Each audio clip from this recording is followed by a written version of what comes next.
Hello,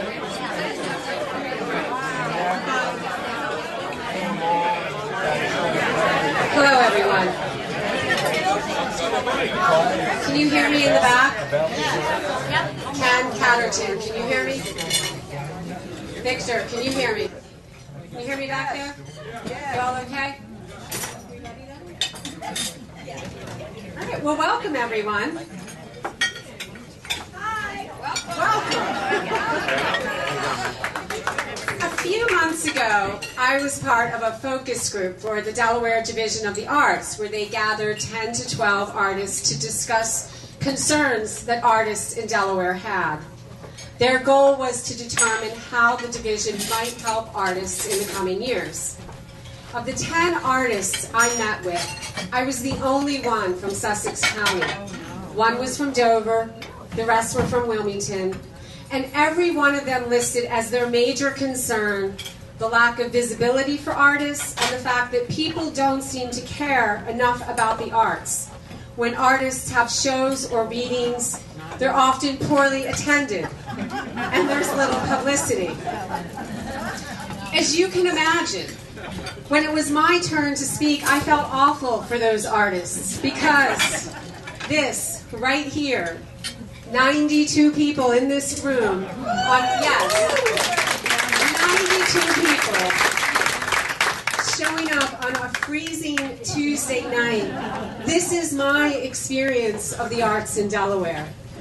And while I don't think I take for granted that I live in a community where people truly care about and support the arts with both their time and their money, I was grateful all over again for what we have here is incredibly, incredibly unique. And every one of you who makes that effort to come out on this cold, dark November night to support your local writers and local writers and musicians, you are a part of what makes this all so successful. By the end of the meeting with the Delaware Division of the Arts, a musician from Wilmington summed it all up by saying, "We all need to move to Rehoboth."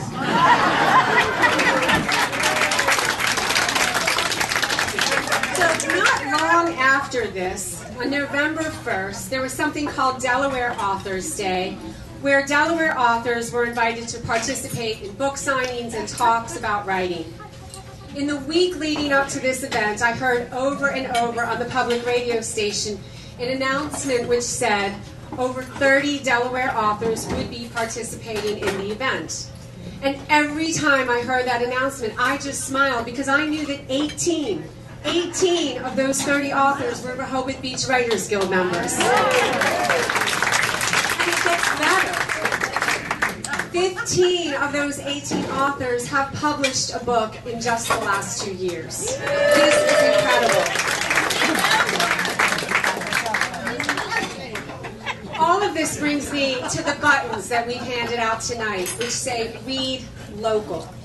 These buttons are a gift from Guild member John Lester, and what a perfect time to give them out when so much is going on locally. John saw the buttons at a conference in New Mexico, I think, and went ahead and ordered them for us. And that gesture, the kindness in John thinking about the Guild and then going ahead and ordering the buttons, that gesture of support in the end, after all the writing and the classes and the publishing of things and the book signings and the readings are over, that gesture of support, that generosity, that's why we have the community we do. And I wish I could have explained that to the Delaware Division of the Arts, because that's where the success for an arts-based community begins. So thank you. Speaking of gestures of support, you can gesture as much as you want in that orange bucket. The Rehoboth Beach Writers Guild is a nonprofit 501c3 community, and so we do rely on your gestures of support to keep us going, which means that if at the end of this program each of you could put a $5 donation in that orange bucket, you will have done a lot to keep us going, and I thank you ahead of time. And so with that, let us move on to our program.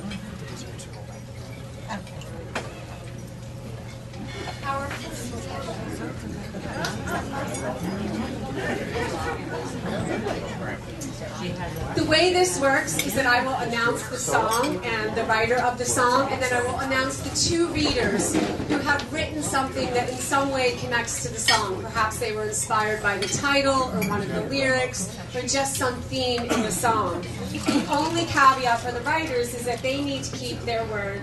They need to keep their writing to 300 words. So our first song will be Even Cowgirls Get the Blues by Emmylou Harris.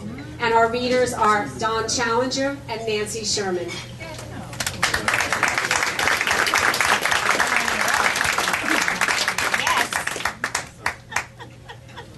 Whoops.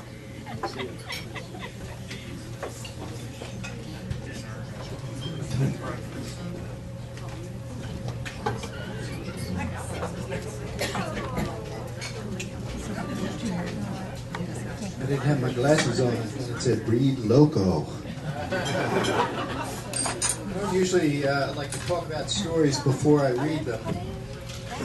I think context and background ought to be included therein, but this time I'm going to bend my own rule just a little bit in order to tell you that the narrator of this story is an 8-year-old girl. If I did not tell you that and tried to do it in the actual voice of an 8-year-old girl, I'd be laughed out of the room. The 92 would be reduced to 31. And if I didn't say anything at all, you probably would spend most of the story trying to figure out who in the hell was talking. So this is called Riding with Calamity Jane. I forget sometimes, so I asked Mama about the blues again. We are sitting in the car. She tells me the blues are the spaces in the sky where the clouds are not. The blues in the sky seem deep and pretty as oceans, she says. She scrapes cartoons of clouds with a torn thumbnail on the inside of the windshield where the glass is frosty. They seem to be way up over our heads, far away, she says. But the blues could drag my mind down into the sky and not let go if I'm not careful. I'm pretty sure I might not come back. She squints her eyes shut, sitting behind the wheel. That's why you are my cowgirl, she says, to shoot those blues away when they want to drag me down into the sky. I pull out my trusty 6-shooter and shoot her through the windshield at the blues. Pow, pow, pow. Actually, the glass doesn't break because my 6-shooter is only pretend, but it keeps Mama safe, sometimes anyway. We are cowgirls, Mama and me. She calls me Annie Oakley and says she is someone named Calamity Jane. Accent on Calamity, she always says and laughs. We usually stay in the car and eat and sleep there and ride to different places. We've been doing that since Mama told Daddy to take a hike, the no-good ass hat. So he did, except actually, we were the ones who went away, and he still lives in our house. We ride by sometimes, and Mama says, no good ass hat. Once I asked, Calamity Jane, is there a good ass hat somewhere? And she laughed until there was snot on her face. I wake up every morning in the back seat wishing for that sound. Mama says there are other cowgirls too. Someone named Emily Dickinson. Mama says Emily Dickinson never left her house but was a cowgirl anyway. But we went to Emily's house once in a pretty place called Massachusetts, and Emily wasn't even home. I just said, whatever. And a cowgirl named Christiane Amanpour who can dodge bullets, and a cowgirl named Barbara Jordan who performed Jesus miracles like getting elected from Texas while being a brown lady, and a cowgirl named Joan Jett who puts another dime in the jukebox, baby. Then there is Emmylou, the cowgirl on the tape that plays all the time in the car and on Mama's little tape machine. We're the gypsy kind, she sings. Mama loves all the cowgirls, but Emmylou the best. Sometimes, like today, Mama says she can feel a spell coming on. The blues are trying to drag her mind down into the sky again. So instead of hiding in the car, we pull into a mom and pop motel. That is a place that has little rooms with numbers on the door and sometimes a TV, and you pay and lock the door and hunker down. Mama says in a tiny voice, Reach me my Emily, little Annie Oakley. And I pulled the tape out of the place where it goes in the car and put it in her shaky hands. Then she sticks it in her little tape machine and she gets her bottle of pneumonia out of the back seat. I'm going to scrub it all clean so it's safe for us to hunker down, she says. You keep that 6-shooter ready, 'cause I'm going to need you. Today, I wait in the car for a long time while Mama scrubs the mom and pop motel room all clean. I sing Emmy Lou's song about cowgirls, and then the one about the wrecking ball until the windshield is frosty again. When it is almost dark and I am hungry, the door of the room opens just enough so that I can see Mama's hand waving to me, telling me to come inside and hunker down. When I shut the door, she is already in bed, under the covers, shaking and holding her head.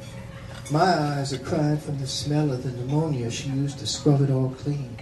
But I lie next to her and reach under the covers to touch her face and sing over and over with Emmy Lou as good as I can. A motel ceiling stares you down, we said. It feels like we have been hunkered down here a long time, maybe hours or years. I keep my trusty 6-shooter out and point it up where I think the blues are hiding and waiting for my mama, Calamity Jane. I wish I knew how many bullets I have left.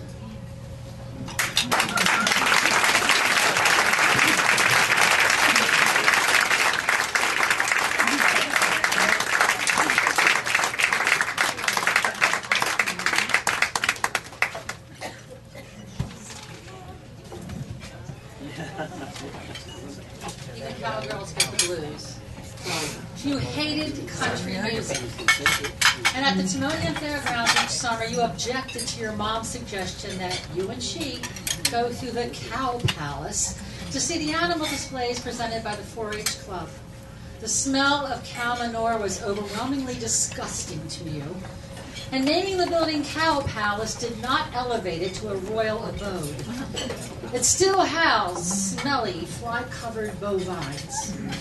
Sure, this was the state fair, a chance to appreciate farm life. But to you and Dad, it was only the racetrack at the fair that mattered. He enjoyed gambling, and you enjoyed looking at the horses. From a distance, of course. The smell of the stables was only slightly less awful than the odor of the Cow Palace. After Dad passed, you and Mom tried the fair one more summer, but it wasn't the same. She missed her Lenny. And the racetrack didn't feel the same without him smacking his hand with a rolled-up program, shouting out the name of the horse he'd bet on over and over and over like a desperate cheerleader. Years later, after your mom passes too, your closest parent is your godmother who lives in Rehoboth. And though you're too old to require parenting, being with her reminds you of your mom. So you move to Delaware and build a house in Harbison, for crap's sake. In a community where daily errands take you past a dairy farm. But that makes all the difference. You discover that cow manure can smell sweet. Maybe because it signals returning home. Or maybe it was sweet all along. You can't convince people of this unless they experience it for themselves. They just laugh thinking you're making a joke. No, I'm not. Now you love the smell of cows, but you still hate country music.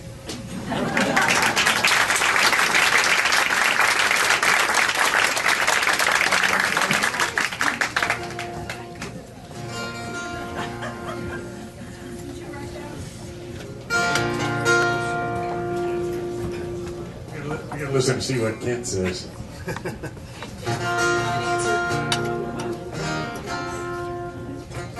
Sing something. Is it early for everyone else? It's unanswered questions on the universe from Kent. Okay, let's hear it. I don't know. Yeah, what do you think? Yes, no? I mean, from the little bit I've heard, I think it sounds all right. Get Kent to do a sound check. He goes, I checked it. It was there. It sounds like the guitar's loud enough. I wouldn't raise the guitar anymore. What? I would not raise the guitar anymore.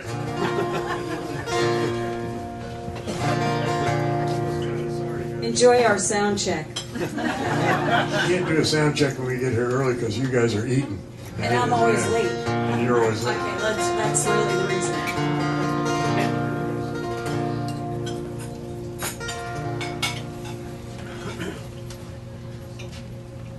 This is one of the first songs we learned, I think. So we ought to know it. It was a crash course the last 2 days. Amy thought the show was next week. So I drove back up from North Carolina early to get some. We've got to practice. We need 2-3 days to get this together. So I showed up at her house yesterday. She said, well, shit, we got lots of time. When is this tomorrow? Which tomorrow? What, tomorrow? Yeah, I made the show though, but I did leave the house with the house phone. So if anyone tries to call me, not a good plan. I told her I'd lost my cell phone. She said, would you call and find out where it is? So how the hell am I going to call my cell phone? I said, I've lost my cell phone. Let me call it and see where it is. I can't use my phone, dude. Your house phone? Yeah. But I'll be home. Okay. You remember it? She's around her, I can tell you that. She can sing them all like two. She'll raise hell about the sleep she lost. 'Cause even cowgirls get the blues. Especially cowgirls with a gypsy kind. Beneath the range they on the loose. She lived to see the world turn upside down. Hitching rides out of the blue. Even cowgirls get the blues. Sometimes bound and don't know what to do. Sometimes get the feeling like she's too far gone. The only way she's ever been.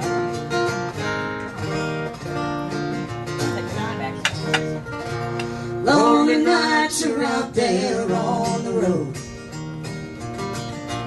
Motel ceiling stares you down. There must be safer ways to pay your dues. 'Cause even cowgirls get the blues. Even cowgirls get the blues. Sometimes bound and don't know what to do. Sometimes get the feeling like she's too far gone. The only way she's ever been.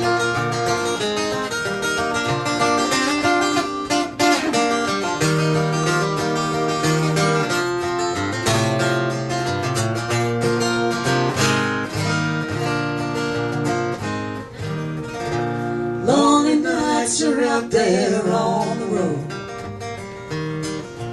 Motel ceiling stares you down. Must be safer ways to pay your dues. 'Cause even cowgirls get the blues. Even cowgirls get the blues. Sometimes bound and don't know what to do. Sometimes get the feeling like she's too far gone. The only way she's ever been. Even cowgirls get the blues. Sometimes down and don't know what to do. Sometimes get the feeling like the restless wind. The only way she's ever been.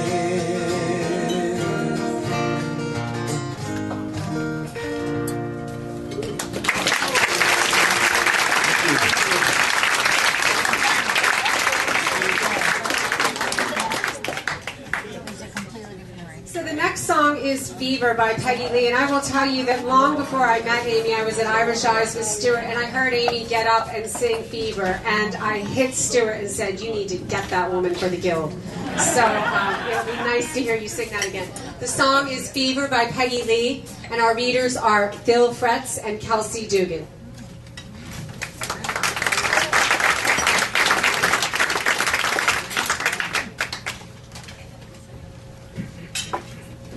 twisted mind, fever has two meanings. One is sickness, the other is sex. This poem's about one of them. Fever. When I touch you, I get the fever. It's in my arteries and veins. When I kiss your ears, it makes me go insane. When I kiss your neck, my heart jumps, my blood pumps, but my body urges more. When I kiss your mouth, my heart jumps inside out. When I kiss your shoulder, it makes me only bolder. But what do I feel from you? Not even a breath of hot air? It's too much to bear, this feeling so unfair, for you only seem to be amused while I'm sliding into despair. How to get you to respond to a kiss and a caress? I'm going nuts, and my brain is in a mess. Don't do this to me, keep me at length. I've got the fever bad. It doesn't last if left unused. I'll be really sad. My fever soon will die. My blood will boil no more. I'll fall apart, you'll break my heart. My kissing's all for naught. You'll see when it's your turn to sweat, and I'll just watch you glow. Then you know what it's like to feel regret. For fever is a strong emotion, not for the weak of mind, nor for the weak of soul. It's there to use, not to lose, but without it, you are dull.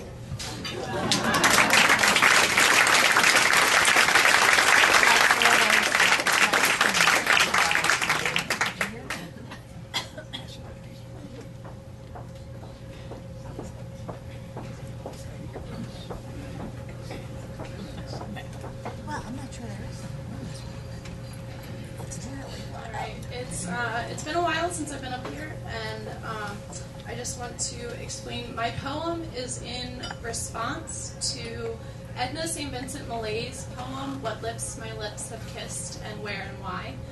I think of her poem a lot, and the song Fever also reminded me of her poem, so this is in response to hers.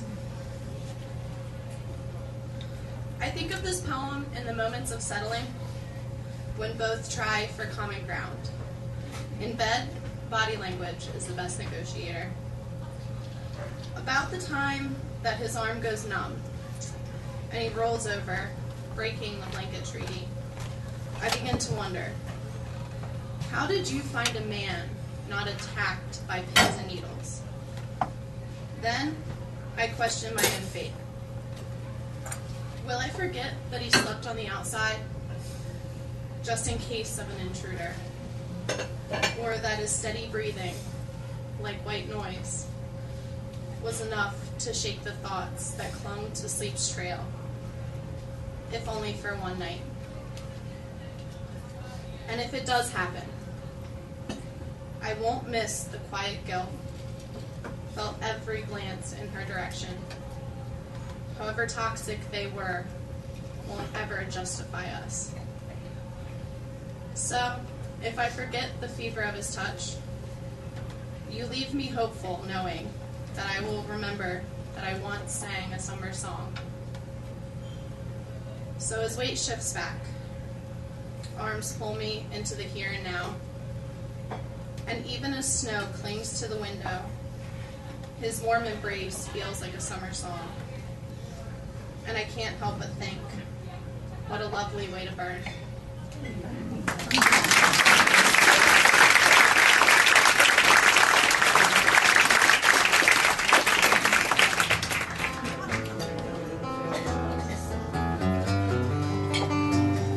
Yeah. We had a guitar sound check a minute ago. Actually, this is about, just about exactly 6 years ago. It wasn't, Amy was singing with the band singing this song, Fever. And I didn't know her at the time. I thought she was a real singer.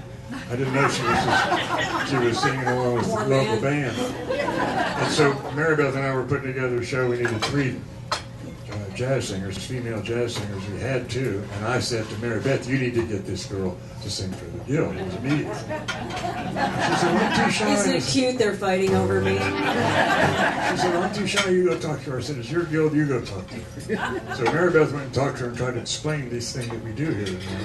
And she came back about 30 minutes and says, "I think I screwed this all up. She doesn't understand what I'm talking about at all." So I went and talked to Amy, and she still didn't understand.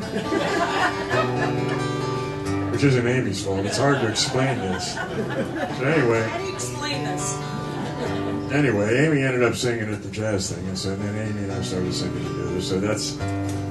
Well, you asked me when you tried to explain it, you said, "What are you booked?" And I said, "Dude, I own the bakery." It's like I had no idea what he was talking about. Anyway, so this is the first song I've heard Amy sing. And now I don't remember the words, so I got a fever. And I get to play red hot guitar licks up and down the neck. You know why I picked this song, right? Because I don't have to sing? You know why I picked this song? Because I have no sense of rhythm, and it was like the same thing over and over and over. It was fabulous. It's the song for Dumb and Dumber, if you can remember the words, and now I'm dumber because I can't. All right.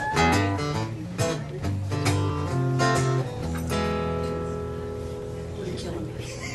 It's the wrong song. I'm going to have to explain that one later.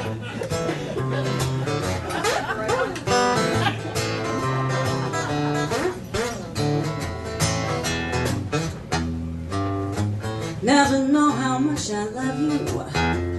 Never know how much I care. When you put your arms around me, I get a fever that's so hard to bear. You give me fever with your kisses, fever when you hold me tight. Fever in the morning, fever all through the night. Sun lights up the daytime, moon lights up the night.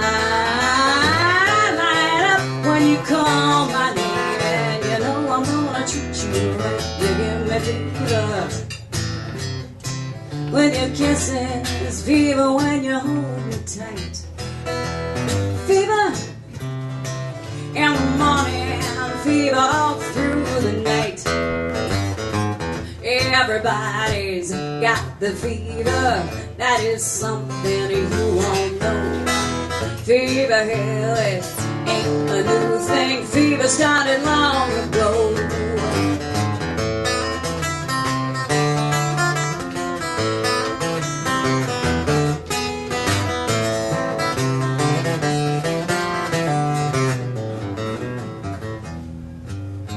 Romeo loved Juliet.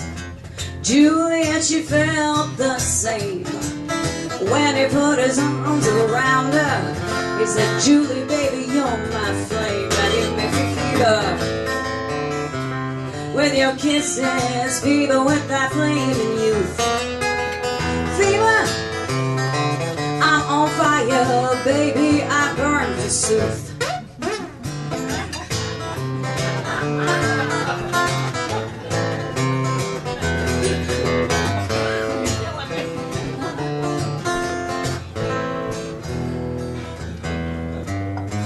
Captain Smith and Pocahontas had a very mad affair. When her daddy tried to kill him, she said, "Please, daddy, don't you dare. He gives me fever with his kisses, fever when he holds me tight. Fever, I'm his missus, so daddy, don't you treat him right." Now you listen to my story. Here's the point that I have made. Chicks were born to give you fever, be it Fahrenheit or centigrade. They give you fever with their kisses, fever if you really learn. Fever makes you sizzle, but what a lovely way to burn. What a lovely way to burn. What a lovely way to burn.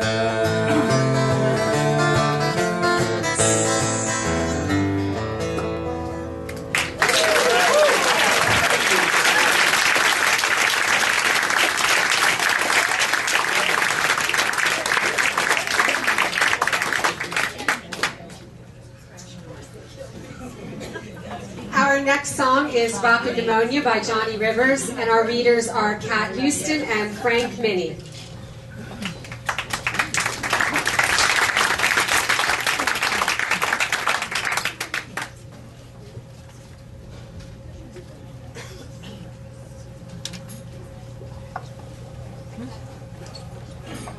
Okay, so we need AC in here now. I want to tell you, it's a challenge, Mary Beth, to stay with the. It's a challenge to stay with 300 words, which we're required to do up here. So,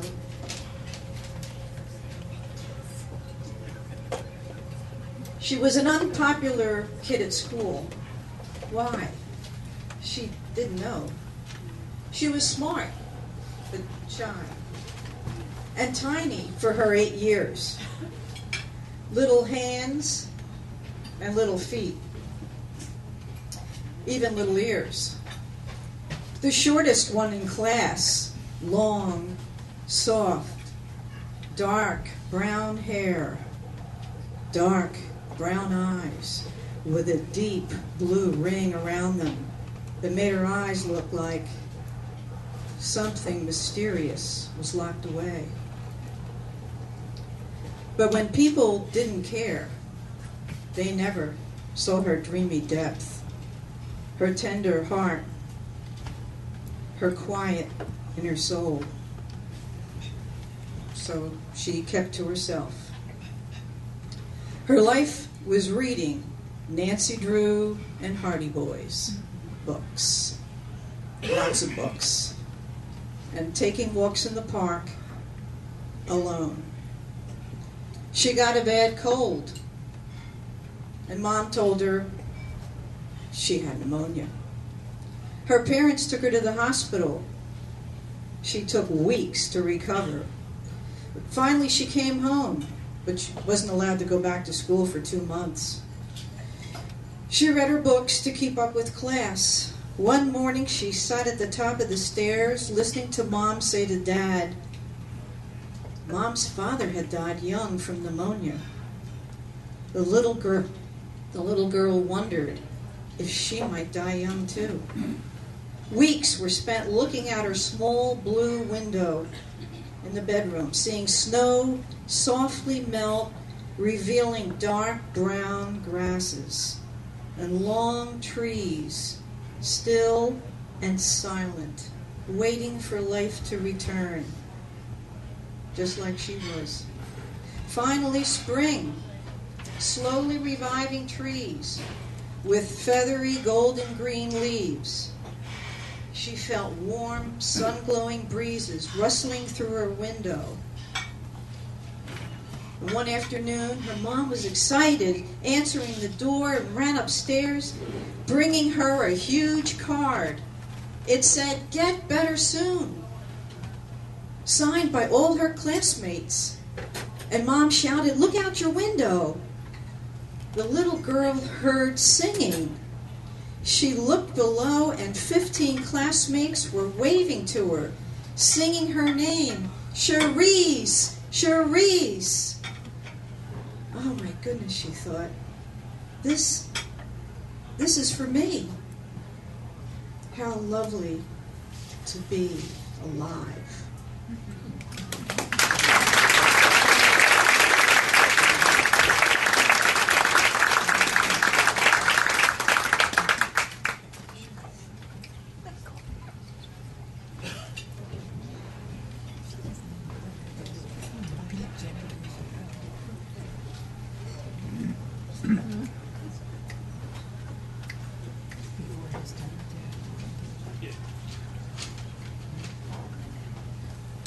He's heard me speak before, so he just give me a warning. I contracted rockin' pneumonia and the boogie woogie flu at the age of 14. Mary Ann Butler, Mary Margaret Juliana, Father McMain and the Buckley Club in St. Francis Xavier, St. Bernadette's in Hyattsville, and St. Teresa's in Anacostia contributed to my disease. It was a persistent bug. I took it all the way through high school, college, and 50 years of marriage.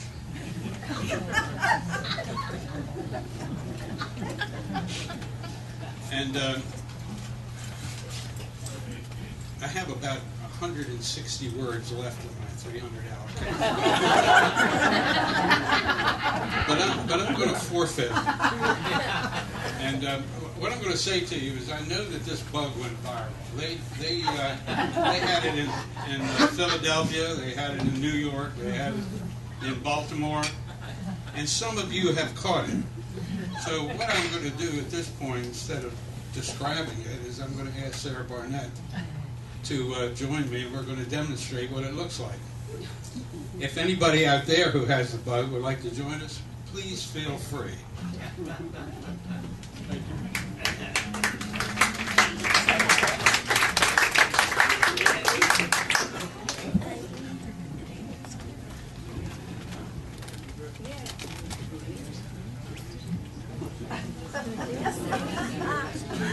Okay, Frank, you gotta wait a minute, because... That's fabulous. Good job.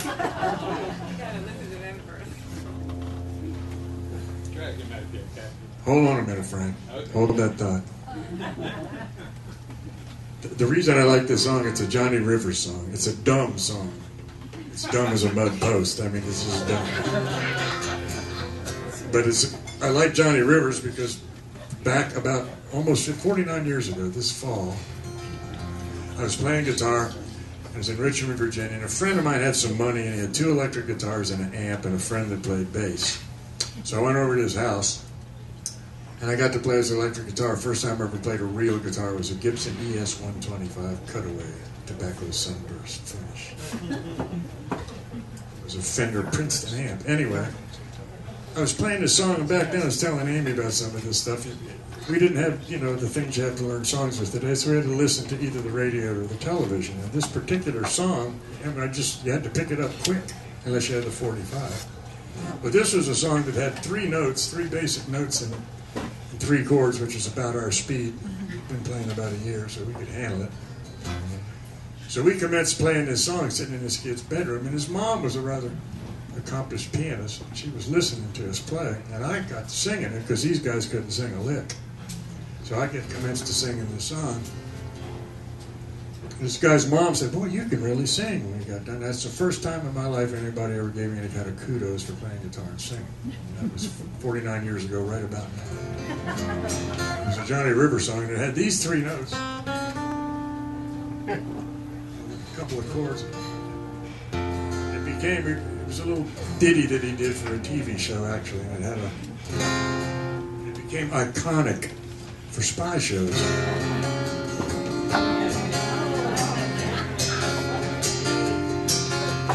There's a man who lives a life of danger. Everyone he meets, he stays a stranger. If every move he makes, another chance he takes, odds are he won't live to see tomorrow. Secret agent man, secret agent man, they can give you a number and take away your pain.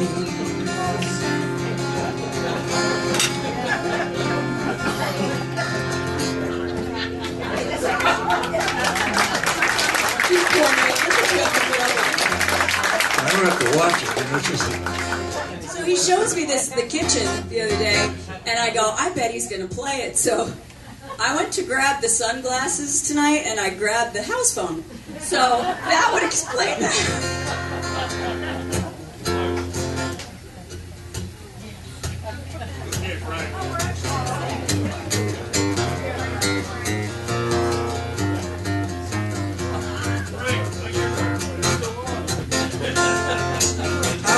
Jump, but I'm afraid I'll fall. I wanna holler, but the joint's too small. Come down with them, got a hold of me too. I got the rock in the morning and the boogie woogie too. Want some loving, baby, that ain't all. I wanna kiss him, but she waved and you come. Young man, little got a hold of me too. I got the rock and the moan and the boogie woogie too.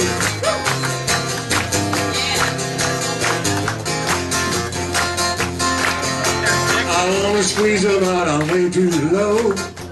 I will be running, but my feet's too slow.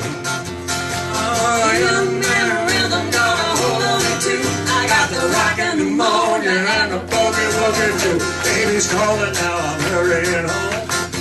She might be leaving cause I'm taking too long. Oh, young man, rhythm got a hold of me too. I got the rock and the moan and the boogie woogie too. Young man, rhythm got a hold of me too. I got the rock and the moan and the boogie woogie too.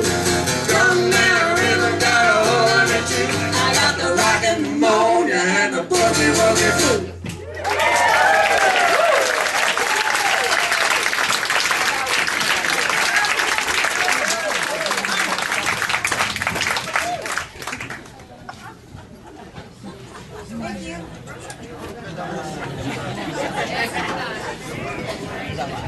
So we've been looking for ways to expand this program, and perhaps we have found it. This is the part of the program where I remind you that we have 2 more songs, and so if you're ready to settle out your check so that everybody's not doing that at once at the end, this is where you might want to do it. And this is also the portion of the program where we want to mention that we have another regular musician, Ken Choate, who turned 50 yesterday. And we'd like to sing happy birthday.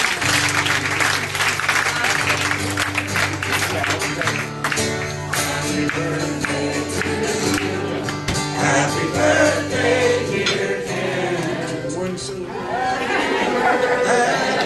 birthday to you.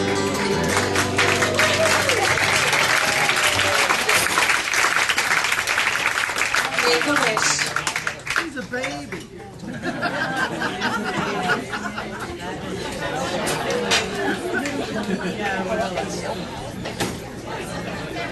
Our next song is Hit the Road Jack by Ray Charles. And our readers are, now calm down y'all. Our readers are Ann Evans and Paul Dyer.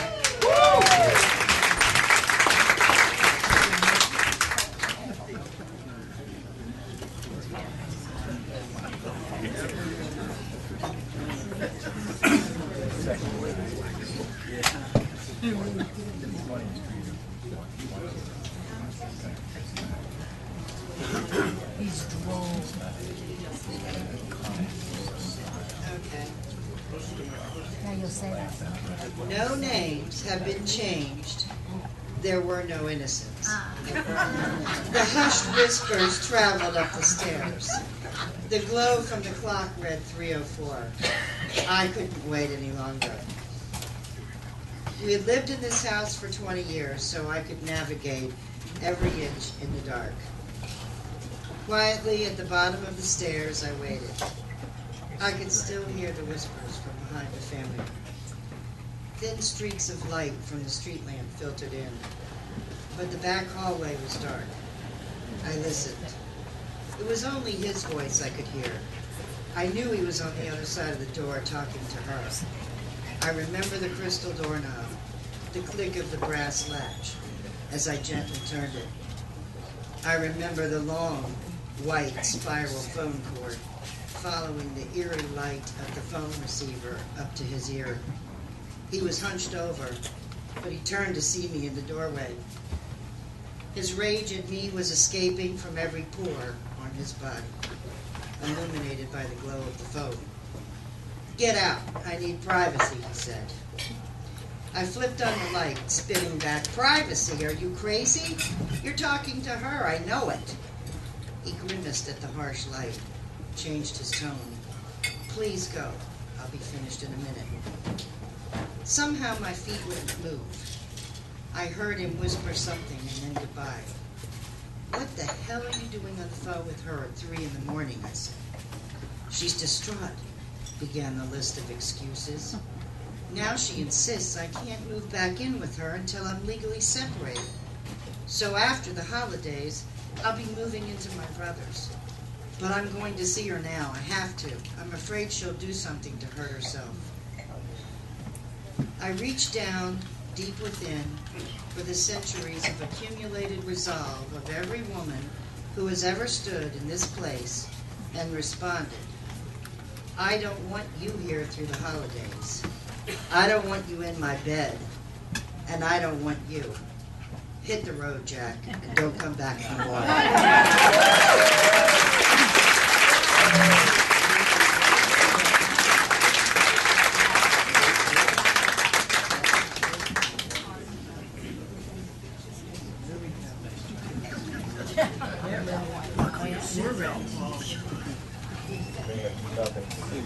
Can you hear me? Yes. Louder, Paul, please. Louder. Thank you.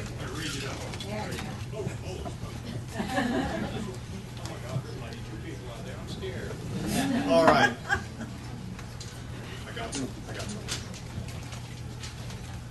Flip Wilson, channeling Queen Isabella, sending Columbus to the New World, said, "We're going to find Ray Charles." Confession, I'm a white man with generations of white ancestors that may have had relations with beluga whales to perfect their ghostly pallor.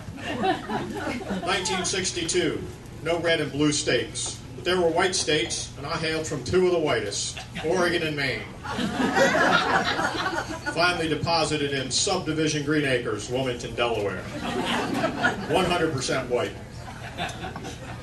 My musical exposure then was limited to Broadway musical soundtracks, selected by a member of my parental unit, who shall go unnamed.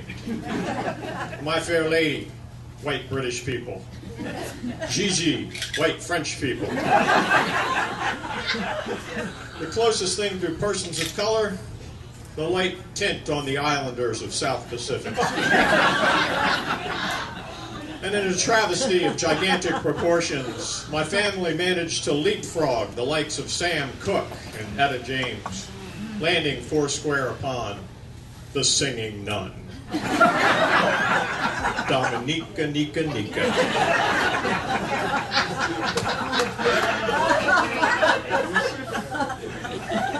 My roundabout way of saying there wasn't a white boy in America more in need of finding Ray Charles than young Paulie D. Then magically, from a neighbor's window, the voice, the pained lament. "What you say? Oh woman, don't you treat me so mean." Coward, waiting for angry white people to show up, like I've seen on TV. Foaming at the mouth angry, especially in Mississippi, snapping like rabid dogs at a black man named James Meredith for wanting to attend Ole Miss.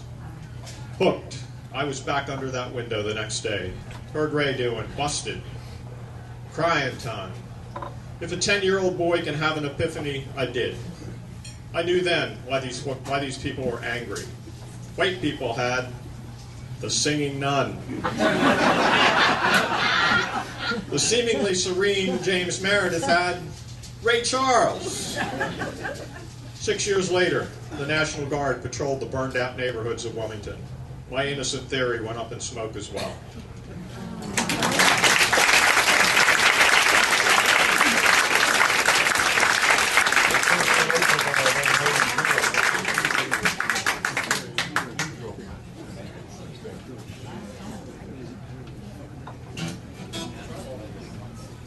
Ray.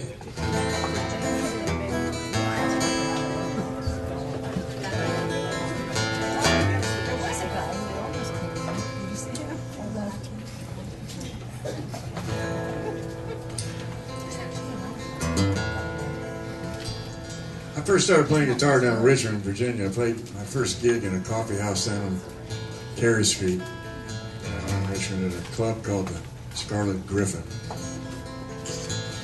There's a guy there who played blues guitar, a guy named John Jackson. This is in 1964. He had a diamond in one tooth. I couldn't believe it. I'm a white boy from the suburbs of Richmond. I'd never seen anything like that. But I heard the blues on the guitar, and it was some hot stuff.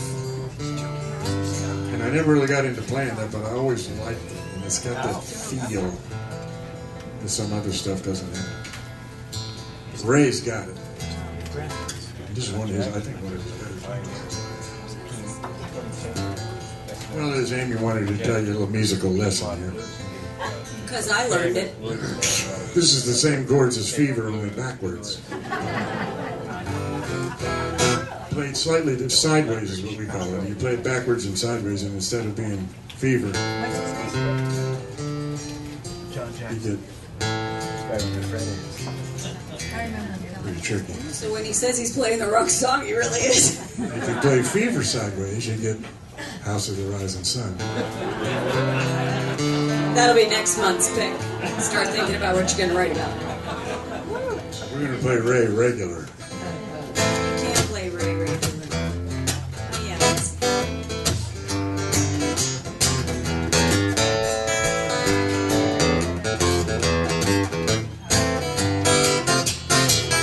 Hey, oh, he's a why you treat me so mean? You're the meanest old man that I ain't ever seen. Since I just said so, you better pack your things and go. That's right, hit the road, Jack. Don't you come back no more, no more, no more, no more. Hit the road, Jack. Don't you come back no more. Oh, woman, why you treat me this way? You know I'll get back on my feet someday. Don't care if you do, 'cause it's understood. You ain't got no money, you just ain't no good. I guess if you say so. Yeah. That's right. Hit the road, Jack. Don't you come back no more, no more, no more, no more. Hit the road, Jack. Don't you come back no more.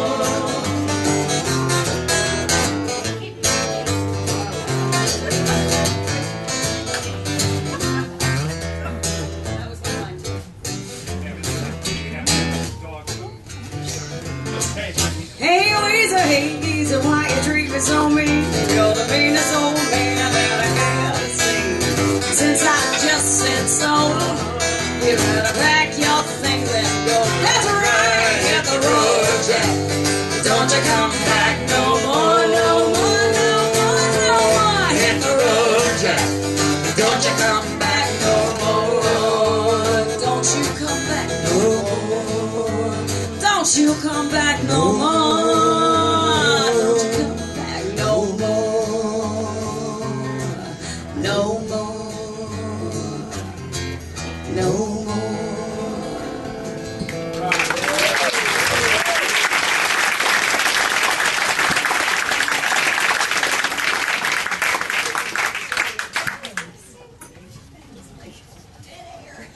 Last song for this evening is Country Roads by John Denver, and our readers are Dick Pyatt and Tom Hoyer.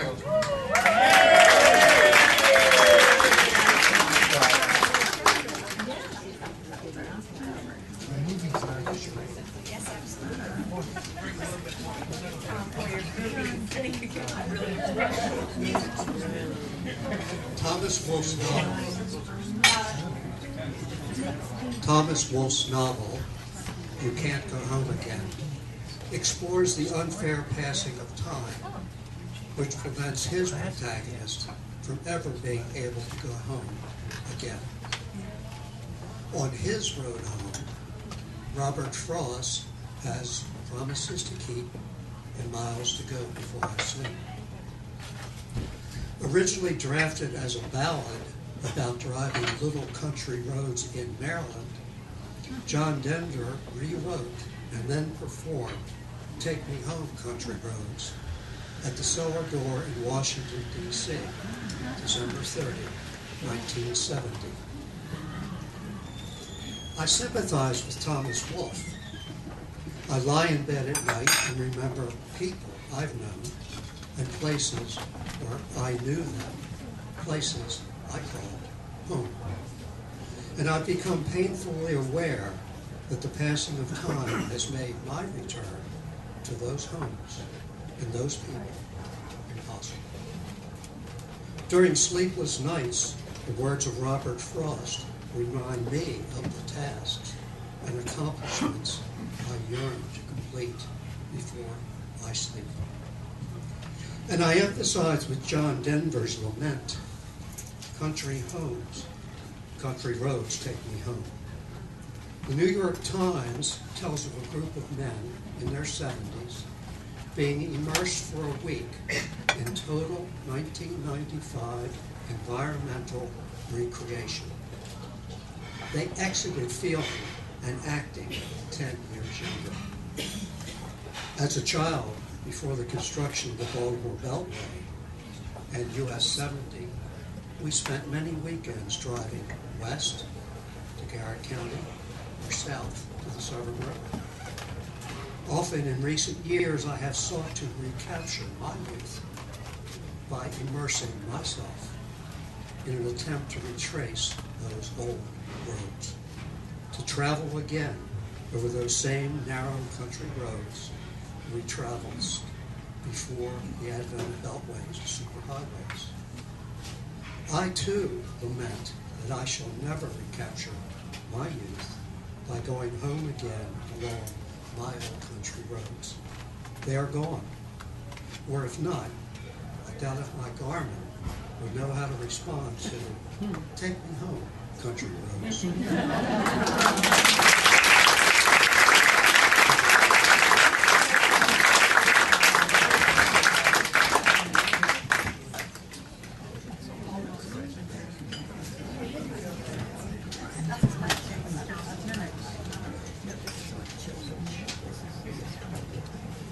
I've been tending to back cleanup lately. And what I have to read tonight is sort of relevant to that. I usually take my girlfriend to local restaurants, but she discovers a new dining adventure. She guides me down a number of country roads that take us to the parking lot behind one of the service areas of the Northern Indiana Toll Road. The toll road opened in 1956. My grandfather and the 10-year-old me were the first paying customers to travel between South Bend and Elkhart. I have never ridden on it since. The restaurant is a nice ending to a mysterious meander down country roads. Romantic and secluded. We begin to go regularly. One rainy night as we drive there, the conversation turns to the shameful untidiness in my car. My girlfriend wants me to clean out the litter of cans and cups, wrappers and empty cigarette packages, and other junk I've been tossing heedlessly into the back seat. No one rides there, and I see the mess as a kind of statement of individuality. The trash speaks differently to my girlfriend. She keeps talking about it while we eat, and seems willing to keep talking about it until something is done. Back at the car, in a fit of inarticulate desperation, I lean into the back seat and, in the absence of a trash barrel, throw an armload of trash out onto the main rain-drenched parking lot. Turning to toss out another armload, I see something new. A pair of shiny black boots. They belong to a state trooper who is not smiling. No words are exchanged. I silently return my now wet trash to the back seat of the car. The trooper watches me silently. My girlfriend sits silently in the car. I get in, start the engine, and drive away. Country roads take us home. Neither of us have anything more to say.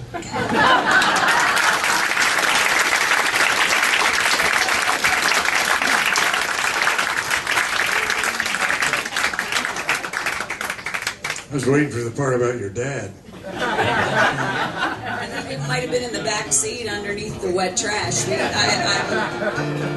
Actually, I was just thinking it was such a romantic date.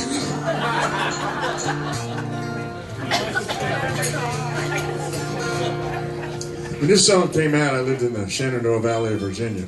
We made fun of it because we had the Shenandoah River and the Blue Ridge Mountains. There was only a little teeny bit of it in West Virginia. So they ought to have claimed it, but they did. And Amy, we stumbled onto the song a couple of months ago. And living in Virginia in the Shenandoah Valley next to the Blue Ridge Mountains, I heard this song a couple of trillion times. And I used to play it in bands. I wish I had a nickel. every time I played the song. So generally speaking, I'd had about enough of this song. And then I arrived. But Amy said, we never did any songs. I want to do something. So we do the song, and it ended up turning out pretty good. Yeah, you did. Yes, you did. Anyway, the best version of this song I ever heard, when I used to be in the guitar business and I did artist relations, and I was bringing some guitars to the Starland Vocal Band in D.C. Phil and Taffy Damoff, who helped write this song. And they had a recording studio in their house in Washington, and they were actually singing the song when I showed up to bring their guitars, and I remember it was really a very, very good version. It wasn't the one on the record, but it was good. And so what we're doing is kind of like that. I only do record versions. I don't tell you everything, baby. I'm from New York, so we didn't hear this a few trillion times. And they didn't talk like this when they sang it, so I thought it might be a good, nice song for us to sing. Just saying. Oh my God, we're being videotaped. Oh my God. They sing at the Hudson River in Brooklyn Heights. It's not the same. Ain't nothing nice to sing about the Hudson River anymore. Just saying. Well, it depends on where Tom throws his trash in the Hudson River. I'm just saying. Oh my God. Tell them about the cellulite. Huh? I have no idea what he's talking about. Well, okay. The song here, come on. Oh God, now I have to remember the words in not a New York accent. So we just been trying to remember the words.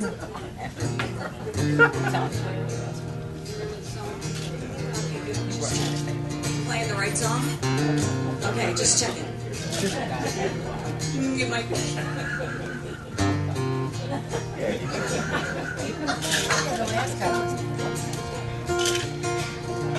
Almost heaven, West Virginia, Blue Ridge Mountains, Shenandoah River.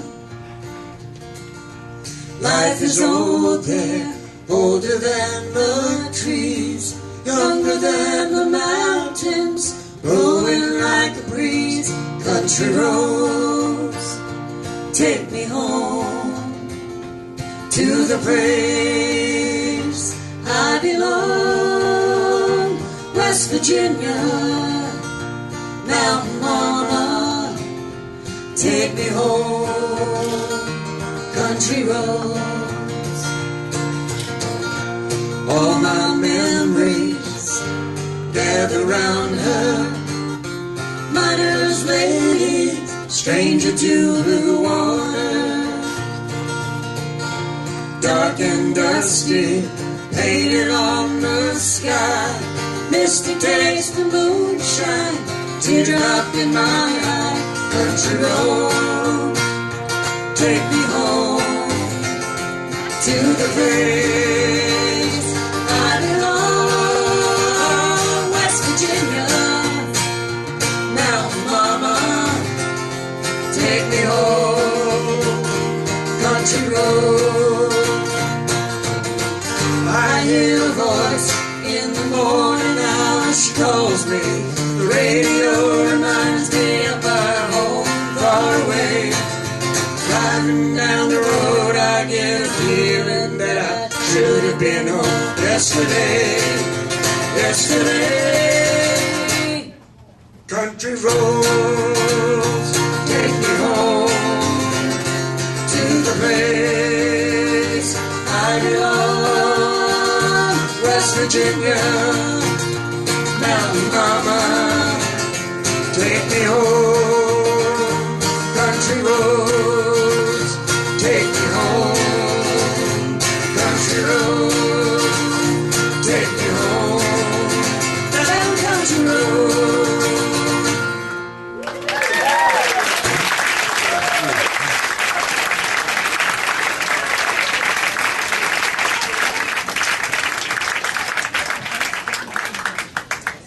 So much effort goes into this night on the part of the writers who shared their work and on the part of the musicians, and I am so grateful. But what would it be without all of you? I so appreciate all of you coming out here tonight. We will be back on December 16th. It's always the third Tuesday of the month. The theme on that night is food and drink. And so we hope you will be back to share that night with us. Please don't forget the orange bucket. Thank you.